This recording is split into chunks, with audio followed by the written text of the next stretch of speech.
Some true crime stories haunt us not because of how graphic they are, but because of how close they hit to home. This one began with a text, just 3 words: I effed up. A 14-year-old honor student, a teacher, a quiet suburban town in Mississippi, and a tragedy that shattered it all.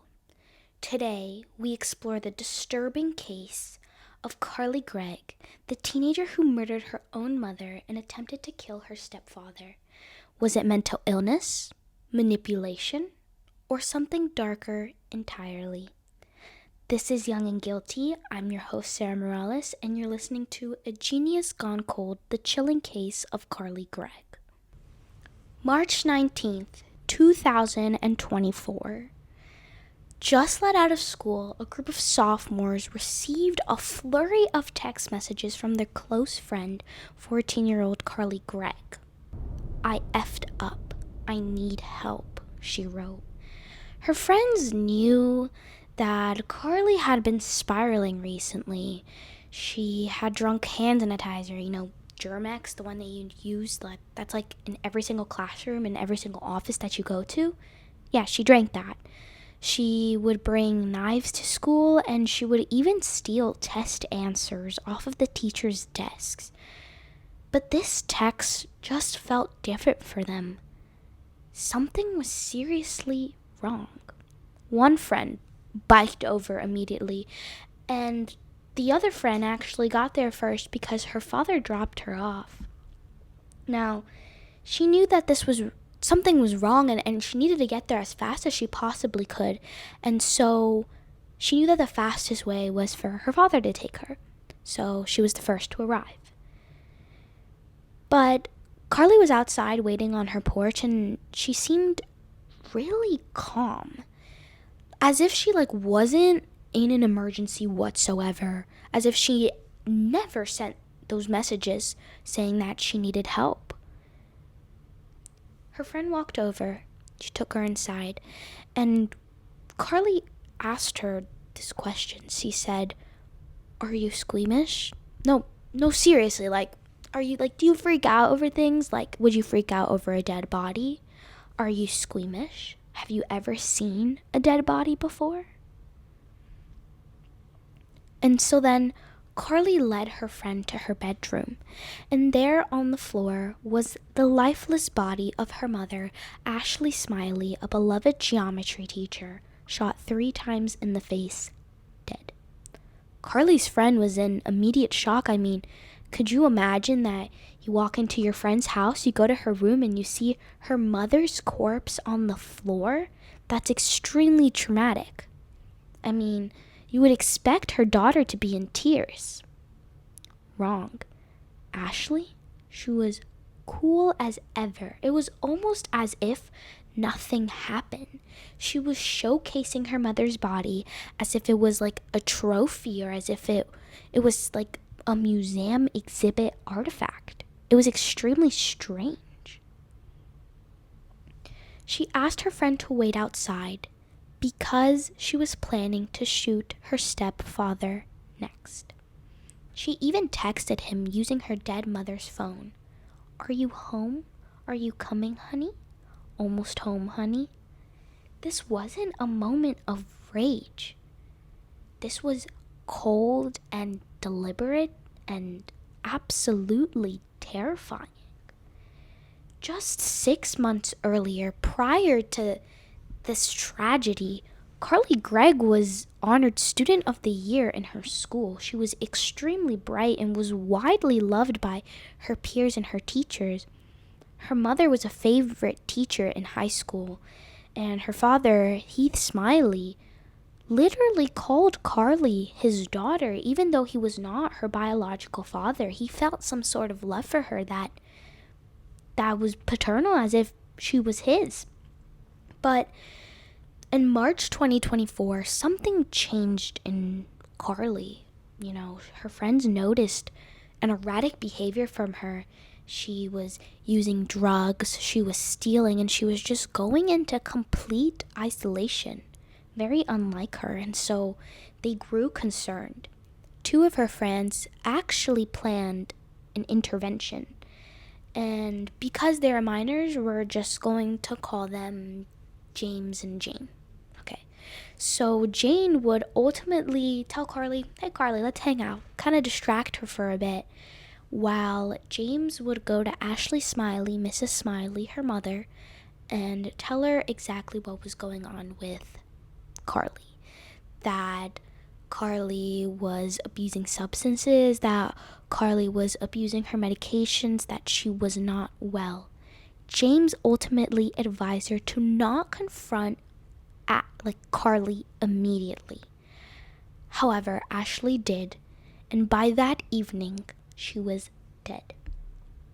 Now, police pieced together kind of the sequence of what happened. Carly and her mother came home from school. Her mother went to her room. Maybe she checked Carly's room to go get the vapes and the marijuana that she had it hidden in her room, kind of get that stash, throw it away. Carly seemed to notice.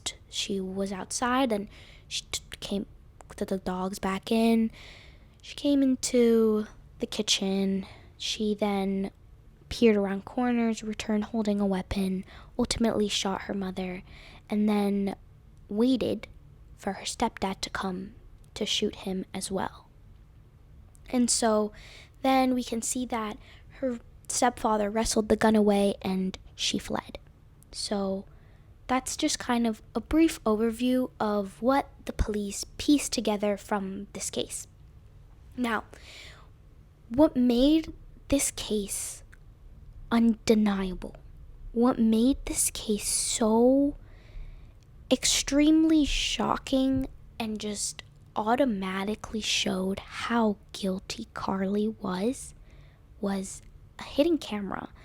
And so this hidden camera was seemingly placed on a top shelf near the dining table, so kind of top shelf, and you can see an overview of the kitchen, you can see the dining table, you can see a corridor, and you can see a part of the living room.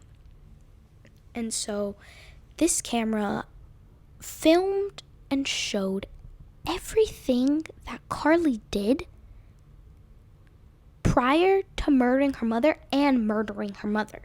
So this was pure evidence that showed that she was guilty. However, this hidden camera was found hidden behind bottles in the family's refrigerator. So obviously, Carly did not want anyone to see that footage, but it was found. The footage revealed it all. First, she let the dogs back inside from the back door. Then, according to surveillance footage, she walks up to the corridor, looks left and right again, as if she's scouting out for something or someone. She looks left and right once more, then goes to the right side of the corridor. Seconds later, she walks to the other side. Her dogs appear seemingly happy, they're wagging their tails, they're following her around as if it was just something normal. Carly comes back with something behind her back. As she's just holding something and she's almost making sure, like she's aware the camera's there and she's hiding it from the camera. We can assume that this was the gun that she murdered her mother with. She then checks the kitchen. She peers over the corner and checks the kitchen, then walks once again to the right side of the corridor. Seconds later, the first shot was heard. Afterwards, a chilling scream that seems to be from Ashley shrieks around the house. Then we see the dogs coming back in. This time, they're not wagging their tails. They're not happy. Their tails are in between their legs, and they are confused and scared, and they know that something is not right. I mean, they heard loud noises, they heard gunshots. I mean, it's animal instinct. Something's just not right. Carly then calmly comes back, places the weapon that is behind her back onto the counter, picks up her phone, sticks her pinky finger in her ear as if she's trying to silence and quiet down the ringing that's in her ear from the gunshot, and she sends a text to her friends that read, "I effed up. I need help." In all caps, "I need help." End quote. What is so scary about this entire footage is just how calm she is. Throughout this entire thing, she's calmly entering the door, and her steps are soft, they're calculated. Like, she knows that one wrong move would make a really loud sound. It's like she knows exactly where to step into the kitchen to not make that much noise. She's calm when she picks up the gun. She's calm when she sits down. She's calm when she goes to the other corridor, shoots her mother. She comes back calmly. She sits down as if nothing's happened and picks up her phone and just texts her friend. Super calmly. Extremely strange for someone who just shot her mother. After she sent that text, her friend arrives, the first one. When a friend arrived, Carly opened the door and she didn't panic. She simply just asked, "Are you squeamish? Have you ever seen a dead body?" Then led her to her bedroom where Ashley's body laid motionless on the floor. She then asked her friend, "Can you just wait in the backyard? I put 3 in my mom. I'm going to put 3 in my stepdad when he comes home." End quote. She then picked up Ashley's phone and texted Heath Smiley, her stepfather, "You almost home, honey?" Carly then waited with the gun. When Heath walked through the door, she did not hesitate. She fired, but missed a direct hit. The bullet grazed his shoulder and kind of grazed the muscle right above your shoulder, which I believe is called a trapezius muscle. After the first shot, Heath managed to tackle her, to wrestle her, and he managed to get a hold of the gun, and that is when Ashley fled the scene.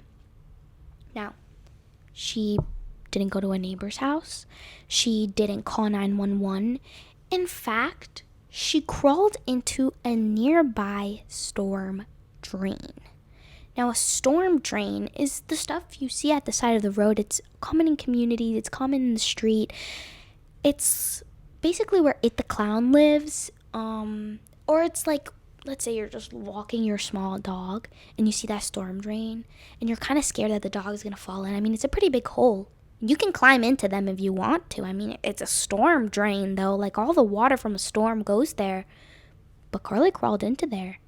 And it wasn't until hours later when police found her, and she was soaked, she was scratched, she was calm. When police found Carly, she asked, "Is my stepdad okay?"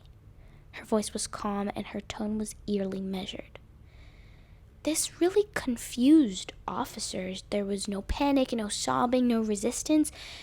It almost scared them at how composed she seemed, especially for a 14-year-old girl who tried to commit a double homicide on her mother and her stepfather.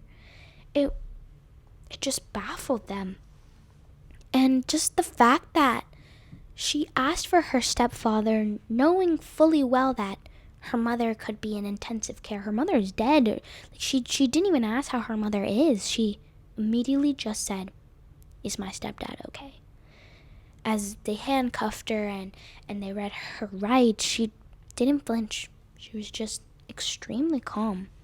When they were swabbing her hands for gunshot residue, it's a forensic routine process that psychs out and unnerves a lot of adult suspects. Carly didn't seem to be bothered by it or flinch by it at all. She didn't seem the least bit rattled. When the officer asked what hand she shot with, she looked down at both of her palms. She looked back up to the officer, lifted her right palm and goes, "I think this one." Well, it wasn't fear or confusion in her voice when she was answering to this officer. It was almost like a type of detachment, almost like she was watching a scene from a movie play out right in front of her. It was that calm and vacant expression that would be a key point in the prosecution's case, in the prosecution's argument in court. But was it forgetfulness, or was it just an act? That question would haunt the courtroom. Now, a lot of evidence was brought into place in this court. For example, the surveillance footage that was found in her kitchen. Another thing that was brought in for evidence was Carly's belongings. And one of those were her journals that were filled with disturbing passages that she would write. I'm going to read you some of them. One of them is, "It's okay to be evil." Another one is, "Sometimes you must jump into the darkness to truly see the light." Then she would also write, "Do I have schizophrenia? Am I having a psychotic break?" Then there were pages that were just scribbled and scrawled with the phrase, "Please help me," in different fonts and in different handwritings. And one passage in particular that was highlighted in court was one that referenced Tom Riddle. He is essentially Voldemort in the Harry Potter series. And she was fascinated by this one quote that read, "There is no good or evil, only power." To some who viewed this evidence, who viewed her journals, they saw that it was almost like a cry for help, that she was just not mentally okay. And others saw it as a manipulation tactic, especially when the prosecution used this evidence and paired it up with their phrase that they said that this entire murder was extremely calculated. Now, there is more to Carly's backstory than just being a stellar student. There's a part of her backstory that painted a rather troubling picture. Her relationship with her biological dad was quite traumatic. He also consumed drugs, and he would blow smoke in her face with the drugs that he was smoking. And in a testimony, he reportedly would force her to drink at the age of 12. Now, Ashley Smiley, her mother, was extremely protective of Carly, rightfully so, and so she kept a gun under her mattress for protection, as Carly's biological father was known for following them and harassing them. Now, this is the same gun that Carly used to murder her mother. Now, her stepdad, Heath, had only come into her life in 2019, so 5 years prior to this tragedy, but they seemed extremely close with each other. I mean, he would take her to karate, he would take her to guitar lessons, and he would recount in his testimony just nice and warming moments with Carly that would almost make you believe and question, is this really the girl that murdered her mom? Is this really the girl that planned to murder her stepfather that loved her so dearly? I mean, it didn't make any sense. He would recount such warm moments with her. It baffles a lot of people. And he would always emphasize how Carly really felt like his real daughter. But in court, when he was asked to recall the day of the tragedy, he described it with chilling detail. He described how the bullet grazed his trap muscle, how Carly said nothing, and how she just fired the gun. And yet, despite all of that, he sat in court with an almost unsettling and calm demeanor. He did not seem angry. He did not seem like he was seeking revenge. He did not seem like he had just a bit of malice towards Carly. In fact, he barely showed any emotion at all, and the little emotion that he showed was just affection towards her.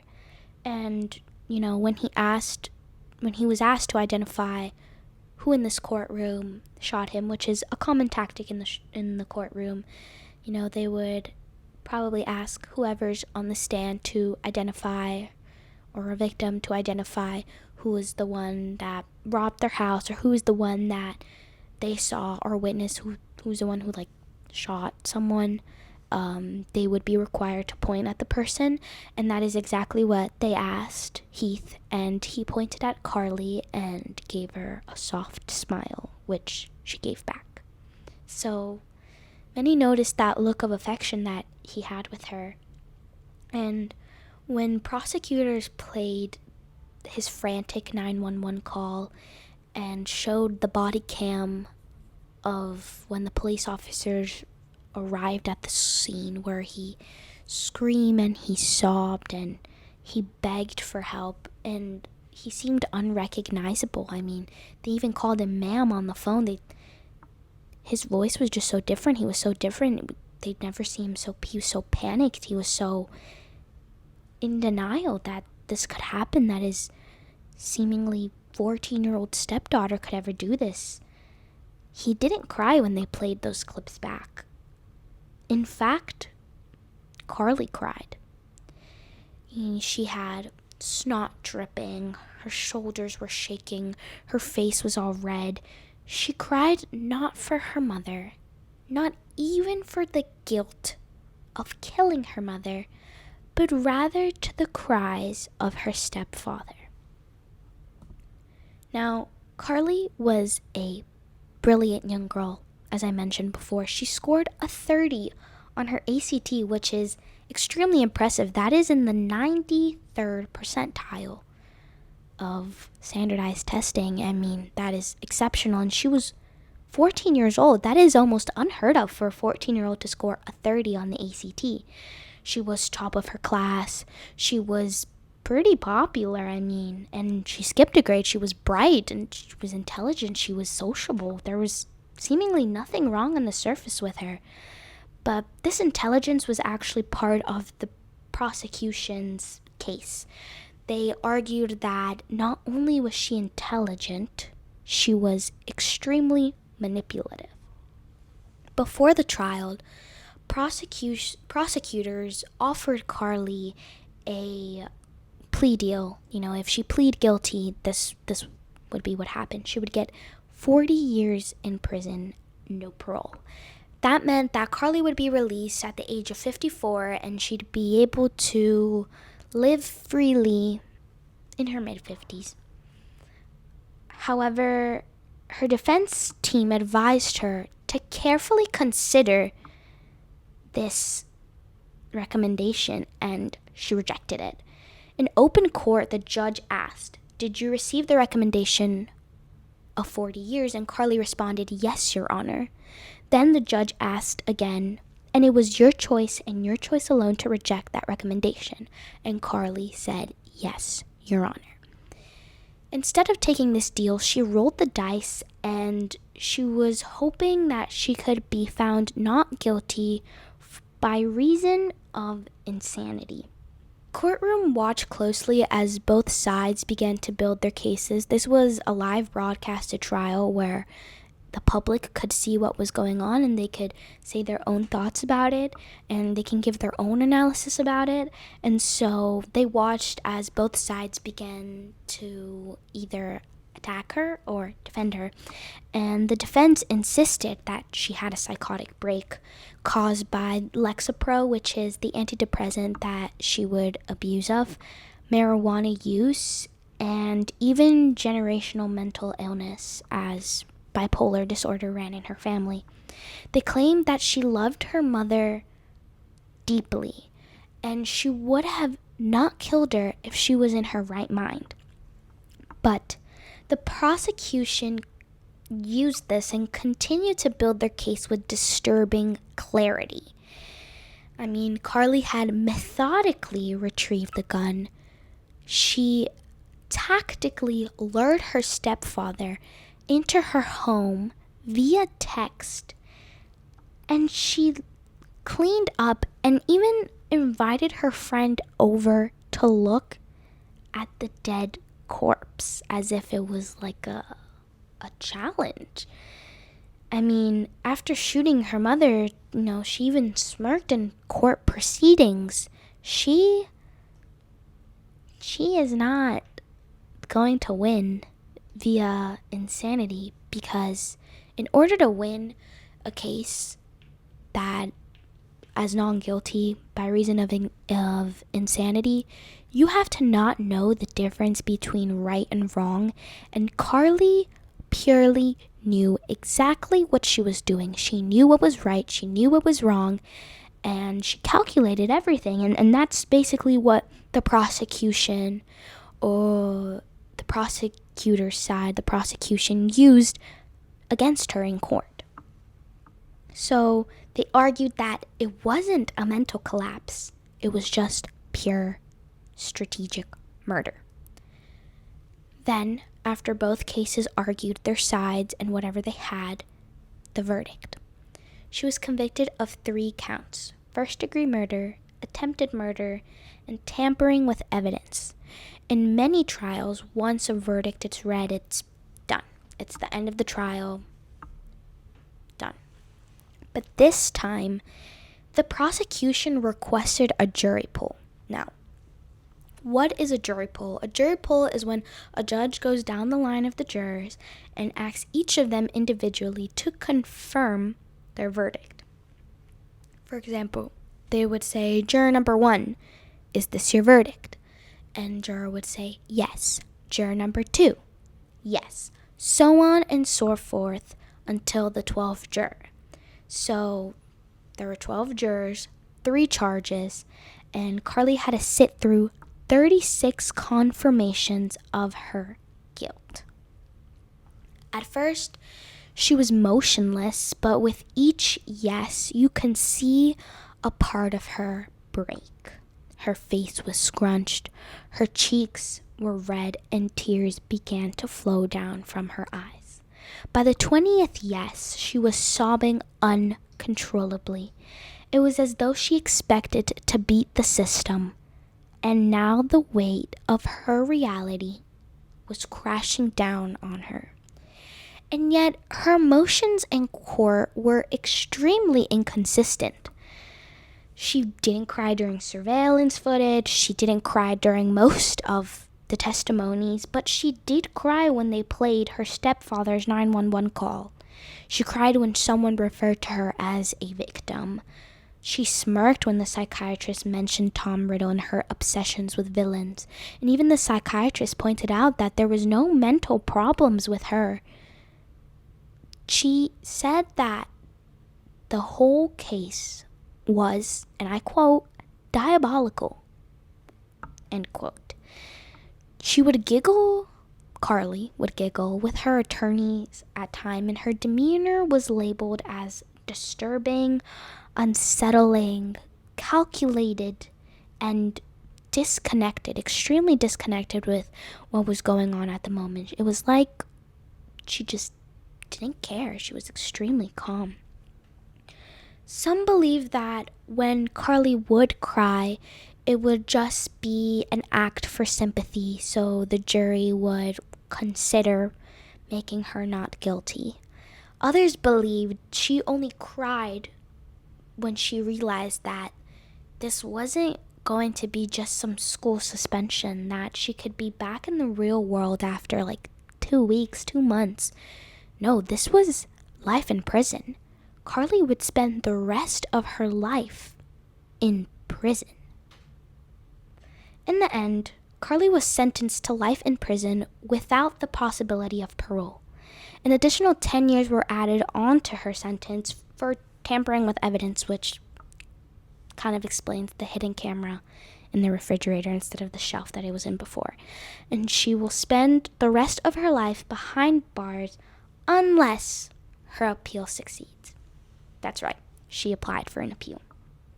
So, was Carly Gregg a victim of untreated mental illness, Or was she a narcissistic teenager who believed that she could just beat the system or outsmart the law?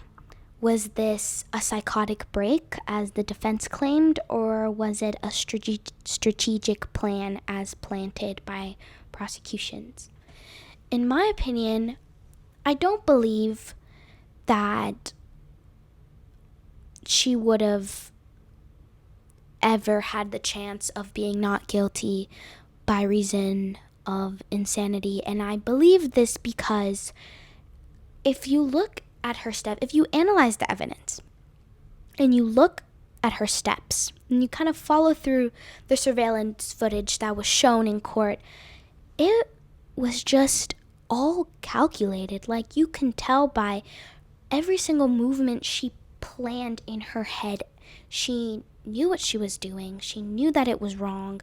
It was like she had an exact blueprint of where to go and how she was going to attack her mother, and especially how she was going to attack her father. She knew that she needed her mother's phone. She knew that she needed to text him. I mean, she knew exactly where the gun was. She knew where her mother was going to be. I mean, it was all extremely strategic. And like I mentioned earlier, for you to win a case by reason of insanity, you're not supposed to know what right and wrong is, but you can tell that she did, especially with how secretly she performed all of her actions. And so, in my opinion, seeing as how the prosecution built up their case, it just did not make any sense, and it didn't seem like there's a possibility at all that Carly would have been not guilty. Now, looking more on the defense side, they could have probably expanded more, maybe on the generational mental illness, maybe on her past backstory with her father. Maybe there were signs of abuse with her stepfather, especially with how close they were. I mean, there could have been a lot of things that could have defended the fact that maybe she was not in her right mind, especially with her journals. But then again, there was just undeniable evidence that all of this was calculated. So, in my opinion, there was no way she could have been ruled not guilty. So, what do you guys think? I mean, she could have taken the plea deal. She could have owned up to what she did and still would have been out by her mid-50s, and instead, she gambled that by pleading, the insanity defense and lost, and ultimately lost. So, what do you guys think? I'm Sarah Morales. I'm your host. This has been Young and Guilty, a genius gone cold, the chilling case of Carly Gregg. I hope this video was thought-provoking. If you have any comments, any questions that perhaps you would like for me to answer on my own opinions based on this case, don't be afraid to comment below. Maybe any cases that perhaps you would like me to cover. I'm always open to suggestions. So subscribe or follow the show for more chilling cases. Leave your thoughts, and remember, not all monsters are in your closet or under your bed. Some monsters could ace their ACTs.